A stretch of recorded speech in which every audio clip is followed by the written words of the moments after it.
So yeah, usually do the stupid thing, and then sometimes people think it's good, and sometimes I forget to press the volume, and then I press it, and then hello everybody, welcome to NameCast. My name is Nathan, and we have a special episode today. We have a special guest on. It's Shelby. Hi. What's up? What's up? How you doing? I'm good. How You're are you? from Bonus Barrel and many other things and stuff like that. We also have Kevin on here as well. And I'm still Nathan. He's still here. We didn't lock him in a closet yet. So we got a great show today. We're going to be talking about a whole bunch of stuff. We're going to be talking about Bonus Barrel and it's tough to talk Cartridge sometimes. Club. Cartridge Club. This is why I keep you around, buddy. See, this is how you stay out of the closet. But okay, that was weird. Okay, anyways, and then we're doing our artist developer profile because Shelby is indeed an artist. That's what you do. We promised Rob, but but we got Shelby instead. bonus. And then we're talking about the Xbox Game Pass thing that Kevin's talking about. That's like the Netflix of video games. Yeah. Copying PlayStation. And we're talking about all things Nintendo Switch because Kevin says there's some drama there. NASA found a whole bunch of planets, which is really cool because they're good at doing that. Yeah. And Horizon Zero Dawn stuff and buying trophies and all that crap. So we're going to get right into it. Now, who do I start with? Do I start with you or do I start with her? See, I feel like the guest should go first. You should start because I should start? We can do a nice little crossover. Right. Oh, fair enough. So I've been playing a whole bunch of games, but because our last week's episode didn't go so hot and it didn't record properly, it was a rigmarole, Kevin. Let me tell you. Yeah. It was a good episode too. It's just like we plugged everything in, got it all working, and then I had to close the app and then open it again, and then it all went through webcam audio, and we sounded like. Yeah, our audio switched. Yeah. So we basically didn't get the audio we wanted. Sounded like we recorded with a vacuum, and it wasn't very good. So I've been playing a whole bunch. You pretty much convinced me into playing Stardew Valley. Yes, And I do that. I'm very happy I started. It's scratch an itch that I didn't even know I had right now, which is to play Harvest Moon, and this is basically the best way to do that. It's so good. It's so good. I'd almost say it is the best way to do it. Yeah, no, absolutely. It's I don't know. I'm just having so much fun with it. There's a couple things that I've been complaining to you about, like the clicking on stuff. It's annoying. Yeah, because you don't know when you're clicking on the right thing. Controls and that. And sometimes you'll just like enter a store, and there'll be like people in your way, and you're like, oh. Cool. I'm just not going to enter the store now. That's fine. I'll come back later. And there's some other things like that, but I'm having a lot of fun with it. It's a great way to just sink time. You know what I mean? You stole my strategy too. It's a great strategy. Plus, who doesn't want to open a brewery? Am I right? I mean, it's you're kind of living the dream at that part, right? Yeah, that's true. It's you get to make beer. The dream life. You get to hang out with your dog. You got a dog? You didn't get a dog? Man, I chose the cat. I don't think I got a choice. You get a. I've been skipping every cutscene, so maybe not. Just mashed into the dog. I could have just mashed it out. Personally, I'm more of a dog person. Now, Kevin. Okay. Shelby, I have a quick question. Are you a cat or a dog person? I like both. Like I can't equally? pick one, yeah. Really? Yeah. Huh. Because I Why? always had dogs, and then when I moved out, I got a cat, and then Okay. it just kind of tipped the balance over. So, they're both equal now. Both equal. Mm-hmm. Wow, that's interesting. Yes. I've never met anyone that likes them both equally. Normally some pretty strong opinions there, yeah. Yeah. Personally, I mean, I wouldn't say like I dislike cats. I just don't like them as much as I like dogs. Fair enough. It's probably good because there's a cat in the house. There's a cat in the house. I like my cat. My cat's a goofball. I saw it the other day. It's she has no teeth, and her tongue is always sticking out. And the happier she is, the further her tongue sticks out. It's Nice. She's a special character. She's great. And her name is Mama Cat. Yeah. Yeah, it's very original. So then something else I've been playing a whole bunch of because it came out like this morning, and I did something I haven't done in a long time. I think since Dark Souls 3 was the last time I did this. I played a game for like 12 hours today. My eyes are glazed over. I'm seeing the Matrix. It's something else. And then I came home after dodgeball. I'm like, no, it wasn't after dodgeball. It was after work. Yeah. After work. Oh yeah, I had to run back out. Yeah. I came home and it was like all dark in here, and you were just sitting with the TV on playing Horizon Zero Dawn. Yeah, I just lit a bunch of candles. Made it a whole special thing. No. So anyway, it's great. Really looking forward to this game, and it's delivered on in a way that I didn't really expect. It has a much better story than I expected. Yeah. I was just expecting it to be like a cool technical showpiece and kind of like The Witcher, and you get it's basically like futuristic times, but you got giant robot dinosaurs, which is just like the coolest And thing. other beasts. Yeah, and other beasts. And yeah, a lot of fun, but it's got a story that I was like, whoa, didn't see this coming here. This is way better than I expected. Very happy. Very, very happy. Now, what have you been playing, Kev?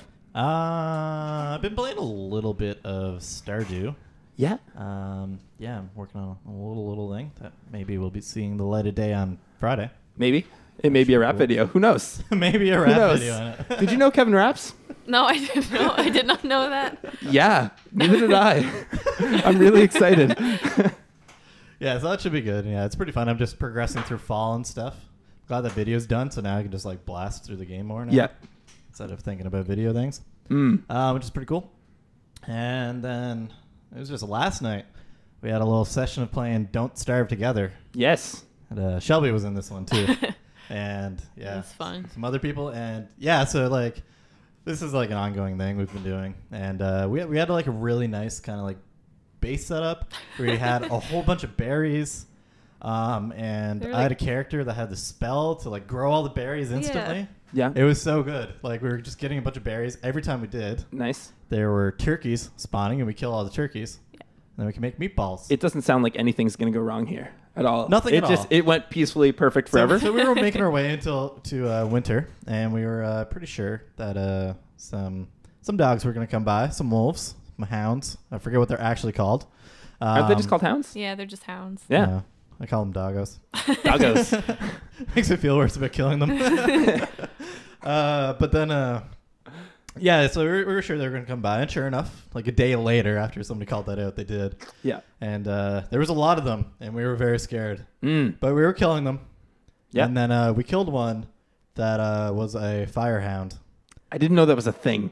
What happens when a firehound dies is it explodes fire around it. And it lit our icebox on fire, which then lit other things on fire, namely those bushes that we had set up. They were so like clustered together too. Like we didn't plant them far away from each other, so they all kind of just all went up in flames at the same time. It was so hilarious because like the dogs were attacking at night too. Yeah. And people forgot that it was still nighttime because of so many things being on fire.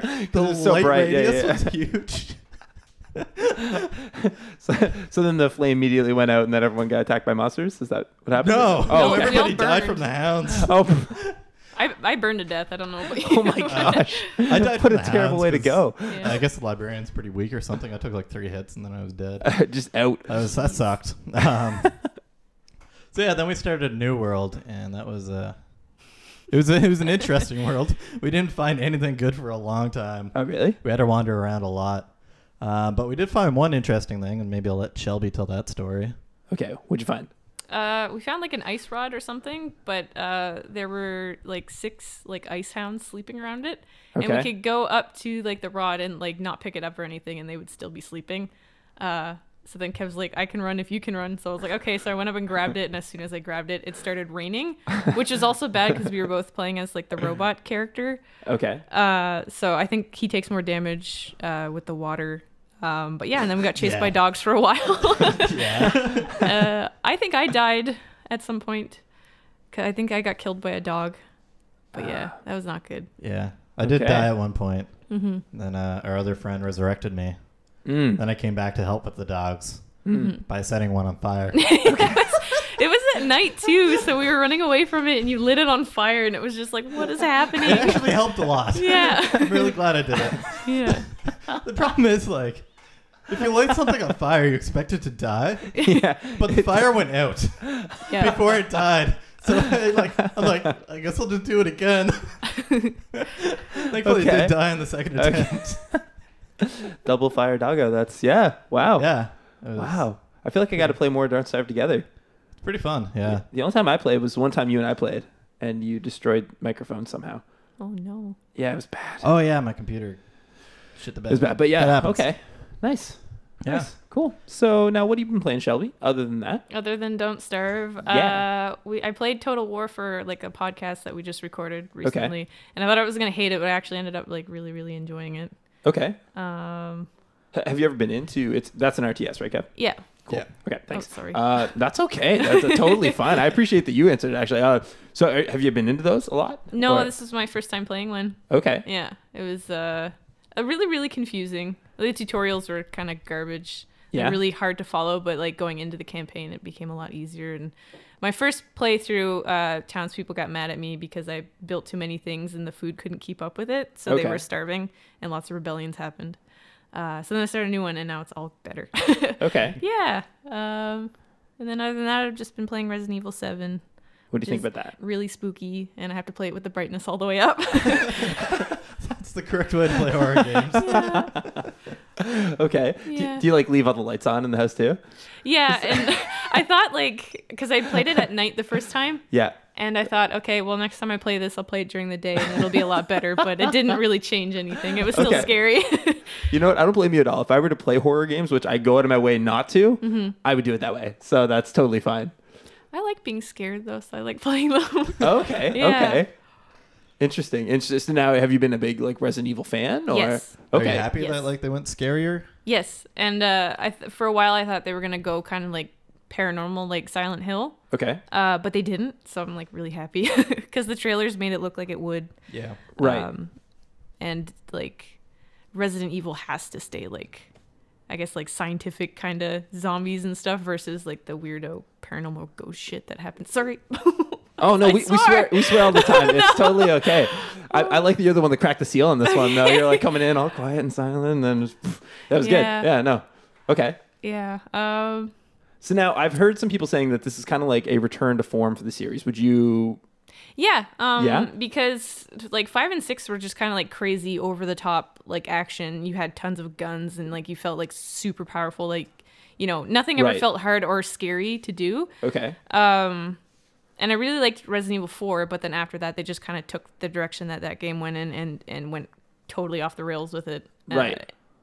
So yeah, so now it's this one's nicer because there's more of that like really creepy atmosphere, and you know, you feel like you have to conserve your ammo. You feel like you have to like, I don't know, survive, I guess. Yeah, it's good.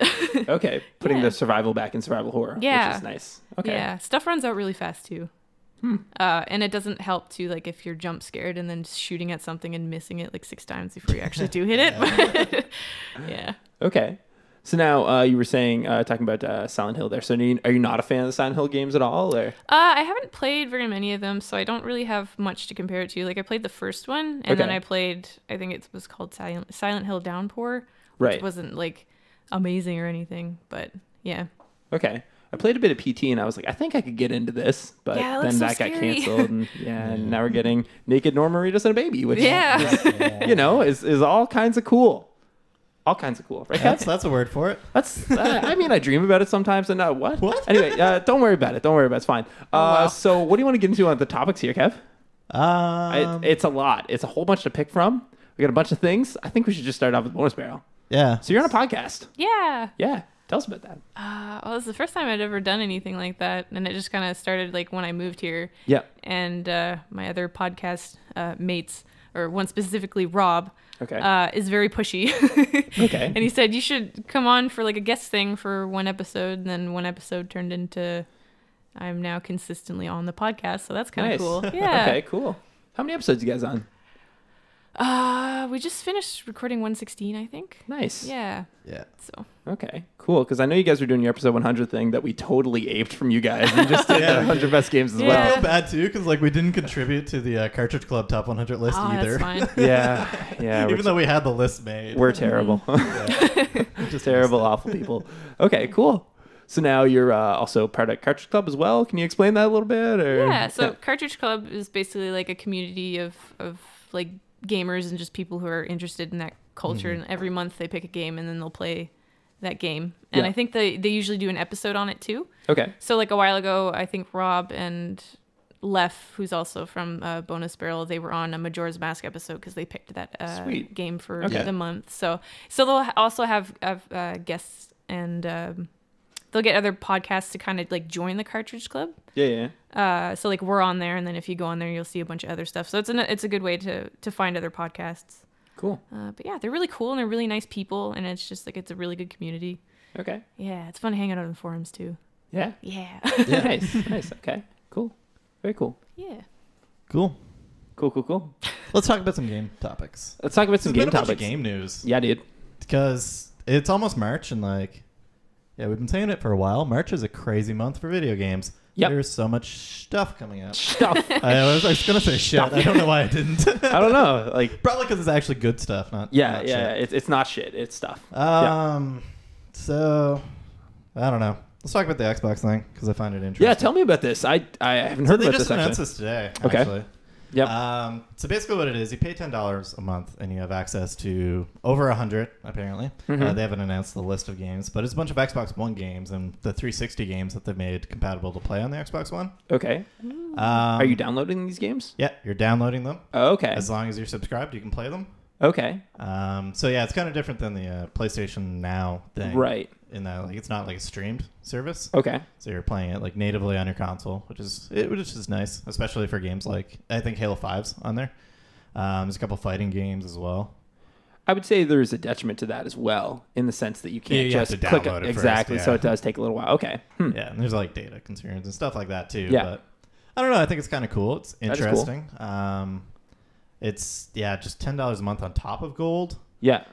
Which is if you're looking to play some of those games online, you need gold as well. So, Right. Maybe a tad expensive, but I don't know. Is this something Pretty nice like people deal. are excited about, freaking out over, or? I think there's general excitement because Yeah. really it'd probably save a lot of people a lot of money because like it's $10 a month. Most Right. of those games, like they're new games, won't be doing this, but like there are games from like 1 year ago. Oh, really? Which like if you're gonna buy them new or used, it'd still be like $20. Oh, at least. So like playing one each month or two, you get your money back. Right. Effectively. But like it's way easier to play a lot of more. So if you play a crap ton of games, like it's really, really good. Okay. Yeah. Huh. I'm kind of interested. I think I need to wait and see the list of games Right. on it before I dive in for sure. But I don't know. I think I've seen a few on there that I like want to play. Okay. Soul Calibur. I can't say Soul Calibur. It's tough, dude. 5. Words are really difficult. I think Okay. it's on there, and a bunch of old 360 games too. Nice. We'll see how much they flesh that out, but it's pretty cool. I find this interesting because honestly, I didn't really expect this. I mean, I guess you could say it's like an answer to PS Now that came out, like 5 years ago now. But PS Now really didn't set the world on fire. I mean, when Sony bought Gaikai, I was like, oh, we're gonna get something big, but no one really cares about it. You know what I mean? Like it doesn't seem like it set the world. So I'm curious as to why Microsoft would do this. I guess.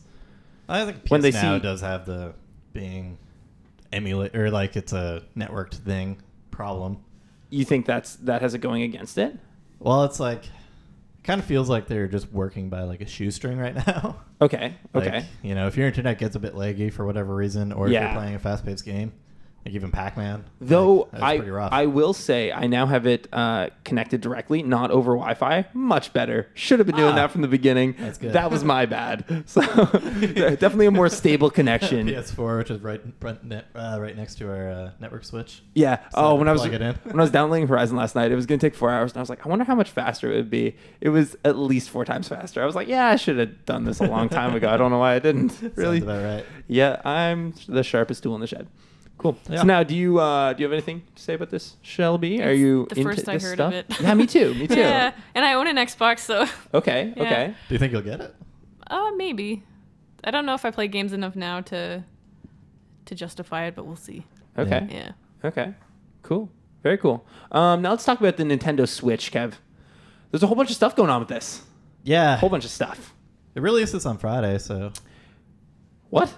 yeah. Oh my God! Yeah, it does. Wow. This Friday, so like we're super close to there, and we're Holy starting to get some info about the system stuff because people are getting it in their hands. Yeah. and, Yeah. You know, Wow. talking about it and stuff. Blew my mind. So excited for Zelda. Yeah. But anyways, the Switch itself, apparently the left controller is a little wonky. A little very wonky. It's like having sync issues. I think that somebody showed just like putting his hand between it and the console Yeah. has broken its connection. Yeah, and IGN reported like a 2-second delay sometimes. Yeah. What the hell? And like, given the amount that are out for review copies, like the amount of people complaining about it, when people buy it, like, this is going to be a big like a issue. This is straight going up to be a large manufacturing portion. issue. Yeah. So I wonder, is there a way they can address this, or is it? I feel like it's probably not a software thing. Like, I don't know. Like, I'm glad I didn't pre-order as well. yeah, really. Wait a bit. Get one of the better produced ones. Because Nintendo has had a good track record with manufacturing, right? Like they've been pretty good. Yeah, right? Usually their stuff just doesn't break. Yeah, so I have 2 Wiis that are both like 15 years old. They're not that old. No, the Wii isn't even 15 years old.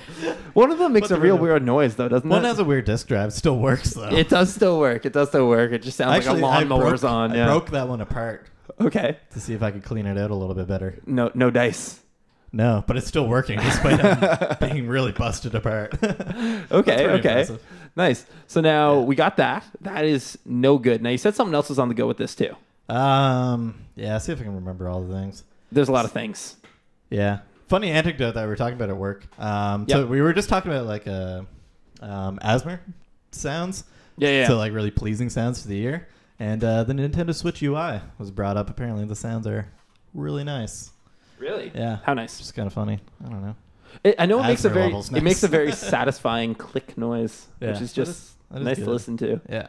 I just watched the unboxings just for the click noise. I'm like, oh, this is beautiful. This is great. Just a second here. I'm reading through an article. Kevin, vamp for me, buddy. Vamp? Yeah. I don't know. I feel like I had like 6 things and I can't remember any of them all right now. I know, right? I'm looking through a Polygon article where our preparation. We're really prepared up in here, Shelby. I mean, you can tell this is a professional setup. Let me tell you what. See, our problem is we don't have a Seiji. Yeah. Yeah, we need a Seiji. Oh, a Seiji is a person. Yes. Okay, well, gotcha. There's dates that is a robot. So. Okay. Nice. Yeah. You'll have some robot competition. Yeah, something like that. Stardew multiplayer for the Nintendo Switch. Be the first console to get it, but PC will get it first, apparently. Nice. It's just a cool little thing I wanted to shout out. Multiplayer. Interesting. Yeah, I'm really excited for multiplayer in it. We'll brew together, Nathan. Yeah. I'm down with that. That's real cool. So now can I have my farm and you have your farm? Or do we have to both live in the same farm? There's not that much details on how it works, but hopefully it's like 2 farms, 1 town. Oh my God, I'd be so happy. That would be like the best thing ever. You could be so efficient. Yeah, that'd be cool. Oh yeah, the freaking virtual console thing. Yeah, what about it? I wanted to talk about it. I'm so mad about this. So now are they... The lack of it. They're not doing it? It's not launching with the virtual console, but it will have it eventually. It's also not launching with voice chat. That's hilarious because no voice chat either. But so weird. It has such a small library at launch, especially of like compelling titles. Yeah. You think like having the virtual console like what at does launch it have? would be like Zelda? really, really good. That's pretty much it? There's some other random stuff, but I think Zelda's the only like big name one. Yeah. That's a bummer. Mario Odyssey coming out eventually. Yeah. Are you a big Nintendo fan, Shelby? Not as much like in the past like 5 years or so. The last thing I bought was a 3DS. Okay. Because the Wii and the Wii U just kind of didn't really appeal to me, except for like Wind Waker HD, and then I wanted to get a Wii U when that came out, but I didn't. Right. But now, Zelda's coming out again on the Switch, so I'd like to get that at some point. Okay. Yeah. Nice, cool. Yeah, I don't know. I've never been I'm pretty outspoken as a not Nintendo fanboy here, I would say.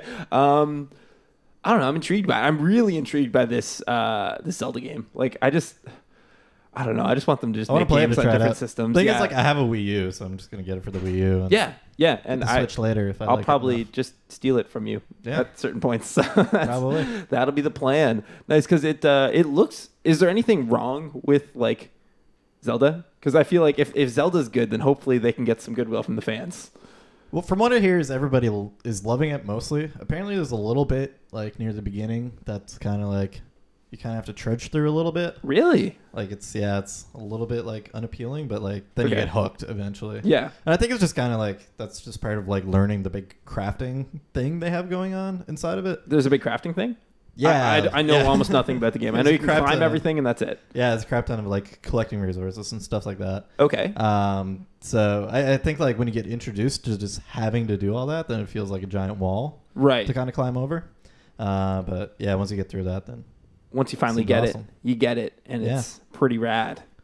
So I'm excited to play. I'll see if I can find a brick and mortar store that has one on Friday. The mom and grop shops. Yeah. But you can get it from like virtual. Yeah. I'm not even sure if I have the space in my Wii U. Really? They have 32 gigs. Yeah. I have 2 games on there. Oh, yeah. Fair enough. Yeah. That's... Yeah. Yeah. Does it do its space with like SD cards?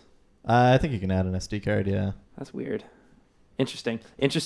So now I've been watching a lot of Joe Rogan's podcast lately. I never watched them before. Yeah. Haven't been doing them. He's really good at doing transitions just from nowhere to anything else. Speaking of that, NASA found a bunch of planets, and it's pretty cool. Kev, do you want to lay that on me?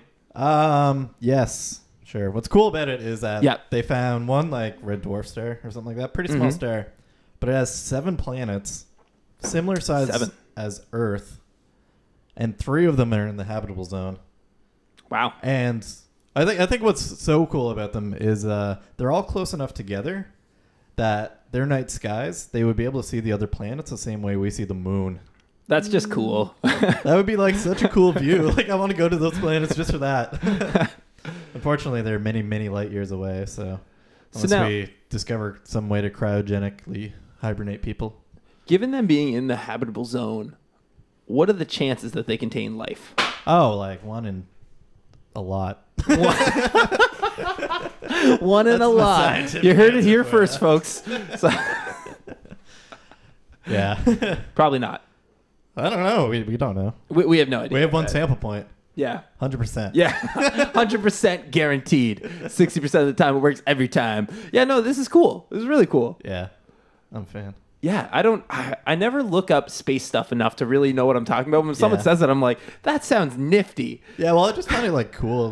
We haven't been looking for Earth-sized planets very long, but we're finding so many of them. Which is pretty amazing. And like the fact that we pretty quickly found a system that has 7 of them, 3 in the habitable zone. Like, right. Yeah. It's promising. Yeah. I don't think we're alone.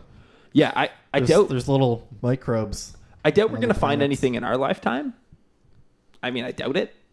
But maybe grandkids. I don't know about you, but I was planning to ascend to immortality. Oh, okay.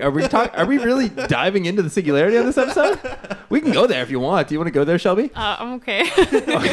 Oh, I didn't expect that. Okay. I've had this conversation before. I hate it. Nope, shutting that shit down right now. Fair enough. Okay. Going from. That was pretty funny. Okay. Yeah, going from that. We got things and stuff to talk about. Let's leave the profile to the end.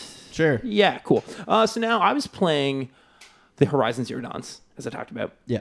And with the game, you don't get a choice of character. You're Alloy, basically. That's the character you are. Now, usually when I play video games, I don't know. I guess when I play Dark Souls, I just pick whatever I want because I don't really look at the character that often and whatever. But when I play like a story-based game, usually I go with a male character because that's just something I can relate to more. And like I see myself as that character. So I'm like, yeah, I'm that dude and I'm just doing that thing. But with this, you don't get the choice, which I was kind of like, I didn't really care about. I was like, cool, I'm in this. This character looks interesting. I tried to go on a media blackout before the game because I was just really excited for it. And I'm really happy you don't get a choice because I was doing it. And I was just kind of reminded of how playing a video game can put you in a different experience and give you a different experience than what you would normally get and make you look at something in kind of a different way. So you play as Alloy, and she's pretty badass, and it's like kind of like Caveman Prehistoric Times, except it's not at all. Again, robot dinosaurs. So anyway, you're going through, and I'm not going to really spoil much of it, but you're an outcast, and people kind of treat you like shit. Oh, no. And I know, right? That's not nice. It's terrible. It's really heartbreaking, actually. At the beginning, like one kid throws a rock at her, and you're like, "I'm gonna get that little." It got me. Hunt him down. It got me all fired up. Let me tell you. So anyway, then I was doing that, and that was good. And then this guy just starts talking to you, and he's kind of an asshole, like is the best way I can describe him. And he just starts hitting on you, and you're just trying to do your thing, and like you're badass. Sure, she's a good looking girl, whatever, but like you're a badass trying to do your thing, and she's like, he's kind of just being really condescending and kind of a total dick, and just like keeps hitting on you and just like objectifying you. So I was just like, this is really frustrating right now. Like, just take me seriously. Come on, I'm a badass. I do allow that. And I was just like, wow, that's. I've never felt that feeling before. That's interesting. So it just got me, I don't know, it opened my eyes a little bit. I'm like, wow, that's intriguing stuff. What do you think about this? Yeah. I don't know. I think that's really awesome. Like, that video games can like give you that kind of experience. And I don't know, I think it's good for, people just to have experiences that other people have. And like the fact that video games can kind of do that is really, really cool. Yeah. What about you, Shelby? It's actually interesting that you say that you're kind of glad you didn't have the choice to to be either male or female, because like growing up, like especially for me anyway, like anytime I would play a game, it was always some friggin' macho white guy, and I'm like, okay, like I mean, I guess he's cool, and that's not to say that there are like they're all bad characters, because there's some really great characters and stuff, but it just kind of gets like repetitive after a while.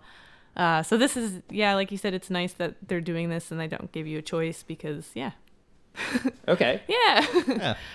I see we're getting a lot more prominent female characters in games, which is nice. Yeah. It's good. And it seems like in this game, at least, they're not really like, I don't know. I find there's a good way to do it and a bad way to do it. Mm-hmm. And the bad way would be like, we got a girl. It's a girl. Look, it's a girl. But like, they don't really outline that much. They're like, yeah, it's a girl. Fucking deal with it. It's fine. Let's just go forward, do the story. And you know what I mean? It doesn't really bring attention to it. It's just, it is what it is. And that's cool. I'm really digging it. Seems like the game has a lot of like cool cultural commentary stuff on it, which is pretty sweet. Yeah, I don't want to get too far into that because it gets real spoilery, and just play the game. It's so good. It's so good. So I don't know. Something else I want to talk about too is now, do you guys like collect trophies at all, or like achievements or anything like that? Or I've never been big into it, except for games that I really, really love, like Halo. Okay, now I have a question for you. How does the system work on Xbox? It confuses the crap out of me. You do a thing, you get a trophy. No, you don't get a trophy. You get an achievement. Achievement. Yes. Yeah. Same thing. Different It's word. Not the same thing. Trophy's better. It comes with a gamer score. Yeah. Now, what do you get when you get all of it? Not a trophy. Oh, okay. Anyway, you get platinums in PlayStation. Yeah. It's whatever. But anyway, there's this game coming out called Neir Automata. I believe it's made by Square, being published by Sony. Anyway, it looks actually pretty cool. Oh, no, not by Square. What am I talking about? It's made in association with Square and being developed by... the people who are doing that Platinum. Dragon one. Yeah, Scalebound that got canceled. Scalebound, yeah. Yeah, no good. But anyway, so this game actually looks really cool. But something about it is they have this system that they just kind of announced or whatever. It was preview events. That's how they got it. Anyway, so people were playing it, and they found this out that after the third playthrough, you could purchase trophies with in-game currency, therefore getting you the platinum trophy if you'd like. Now, what do we think? I don't know. I don't know how to feel about this. Like, at the one end, I mean, I guess you have to play through the game 3 times. But at the other end, does it kind of devalue the trophy or the achievement? Do you know what the next step is? What? Microtransactions. And that's what people are freaking out about. Piece of money. Exactly, right. And that's what people are kind of freaking out about, because it's like, well, then you just literally pay to brag. Like, I don't know. What's the point? I don't know. Okay. I was hoping you'd have more to say. Well, like, I don't really know the game either, so maybe it's like a really RNG-based game, so a lot of those trophies are hard to get, in which case, like, it's kind of fair if you've played, like, I don't know, say it's a 20-hour game, 60 hours into it, you probably should be close to platinum, so being able to, purchase a few trophies... Well, let's just use that. Sounds reasonable. Let's just use this as a jumping off point then. Then if it moves to microtransactions, is that bad? Is that good? Oh, it devalues the trophy so much. Like, it won't mean anything at that point. Which is, so you say bad. It's fine. I don't care about trophies that much. I don't care about them either. I mean, I feel like, maybe if somebody really cares about them and likes collecting them, they'd have a stronger opinion. There are way more people that are way more hardcore into it than you would think. Are you, Shelby? Like an achievement collector person? Hunter? I used to. Really? In high school, when I had my 360, but now not so much. But like, I don't know. Back in the day. Yeah. And I think now, like, if you, like, let's say play a sport and you work really, really hard and it pays off in the end when you win, like, a tournament or something, and then you get that trophy and it's awesome. Yeah. But then, like, if you go to the store and buy it, and it's like, okay, well, now you have this stupid trophy and it means nothing. But it says number 1 on it. That means I'm number 1. Come on. No, for sure. Yeah, that's kind of my feeling about it, too. I mean, we'll see... I think in this case, it's probably in the clear. I mean, you have to beat the game 3 times. Like, that is good. But it sets a precedent that I'm a little nervous about. Yeah. We'll see if it's popular. But, I mean, there's literally a game in the PlayStation Store that you can purchase. And it's literally a jar of mayo that you just tap. And if you tap it 1,000 times, you get a platinum trophy. That's... Yeah, that is an achievement. Riveting gameplay. Yeah.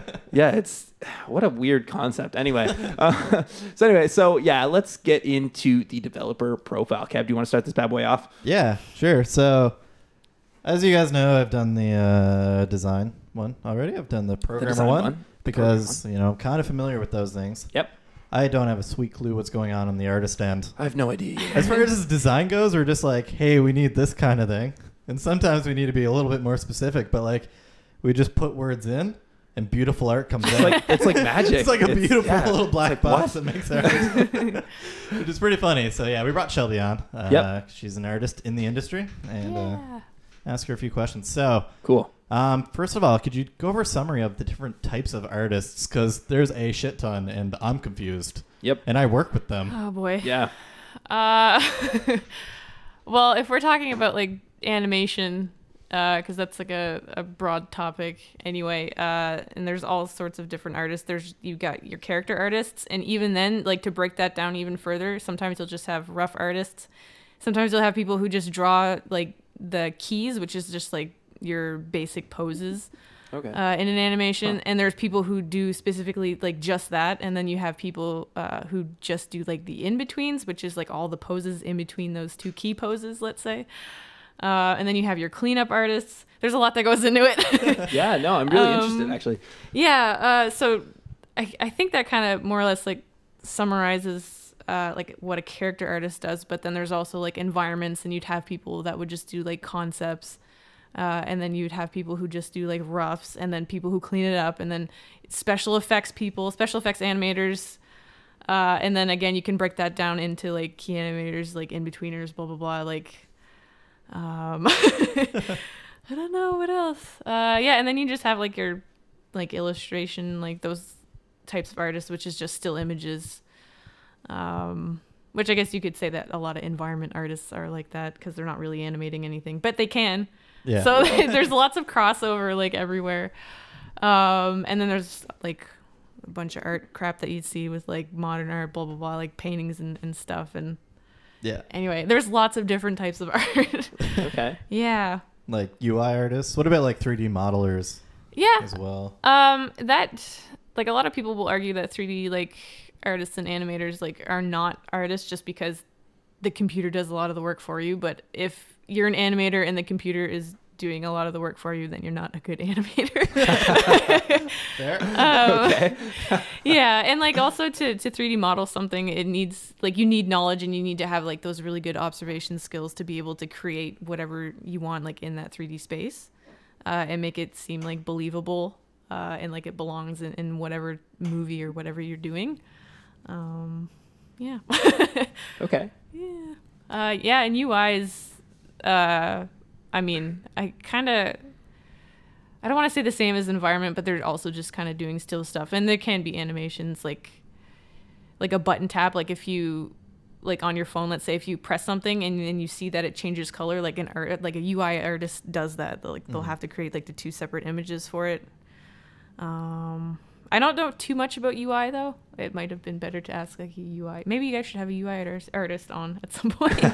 They can explain things further. Maybe but did that for a little bit, so maybe. Yeah, I don't know. I don't. Maybe bring him on. Yeah. So, yeah, there's so many different artists. I didn't know there were so many different artists. It's insane. There's lots. Yeah. Like even at work too, we'll have just like the reviewers. Who look at all of the stuff that everybody's doing, and they'll usually have a lot of experience because they'll be able to pick out like stuff that's wrong. Like if I do an animation, I send it to somebody, they're like, oh, this is off style or off model, which means that we're not following the style of the thing that we're animating. Right. I guess. So yeah, that's another thing with animators is usually whatever you're drawing, there's a set of rules that you have to follow. You have to make sure that your character looks consistent through your whole animation. Because if not, then you're probably a bad animator. Okay. But yeah. Nice. Yeah. Huh. So yeah, I guess you guys have all the management side stuff too, but so you're just like an artist who's actually working on stuff, not like reviewing stuff. Mm-hmm. What's the typical day-to-day like? You come in, you check your emails, make sure nothing exploded overnight. Always good. Yeah. Yeah. And then usually you're assigned like a task, like you do rough animation. Like where I work, we do the rough animations and then we send it out, and then other people will clean it up. But sometimes we clean stuff in-house, which just means that we clean it up where we work instead of sending it out. And so So yeah, after we're done rough animating, usually we'll send that off. Somebody look at it. They'll, send it back with revisions if need be. And then if we're working on something that's supposed to be a specific style, we usually send it to those people so they can check it over to make sure that we're following everything. And then they'll send it back after that. Okay. Let me think. Sometimes there's cake. Nice. Yeah, sometimes there's cake at work. There's lots of birthdays. Yeah. Okay. Yeah. I have a little question. It may be totally stupid, but like you said rough like a lot. Is that like first draft, or I don't quite follow? Okay. So what I was talking about a while ago, when like where there are like specific roles, like a key animator and like an in-betweener or whatever. Yeah.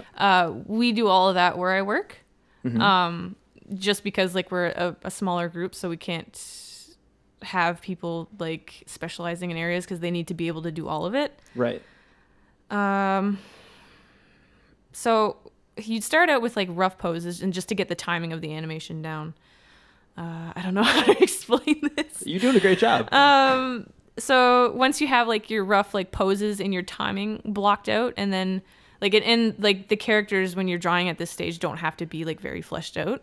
Okay. Because at that point you're just concentrating on making sure that your animation is going to flow really nice. And then after you've got like those rough bits out, then you go back over it, like let's say do a second pass and then put stuff more on model, like actually draw faces on things or add like secondary motion and blah blah blah. And then usually at that point you're kind of done. Some people will get others to look at their stuff before they send it off anyway. Like I can just ask like an animator next to me, like, oh, what do you think of this, before I send it up to like the actual reviewer. And then if they notice anything, you fix it. And it's always good to have lots of eyes like on your animation too. Like, because if you're staring at something for like 8 hours a day, right, you tend to miss stuff. So yeah, just having that extra set of eyes is good. And yeah, that's pretty much a typical So that brings you up day-to-day. to a rough? Yeah, that would. Yeah. Okay. And sometimes you can send your rough away. Like for us, our animations, they're not very long. Right. I'm going to say they're usually about, well, the bigger animations can be about 2 seconds long, which might not sound like a lot, but there's for animation anyway, there's 24 frames in a second. Yeah. So there's all those drawings like in a second. Multiplied by 20, it's a big number. It's a big number, yeah. Yeah. I can't remember where I was going with that. Anyways, that's all good. Yeah. How often do you like vary what you're working on? Like, do you feel like it mixes up, or like you get to kind of change what kind of stuff you're doing? Yeah, like there's certain things that we can't send to like outsourcers, so we'll clean it up like in-house instead. But I mean, what I work on, there's lots of different, I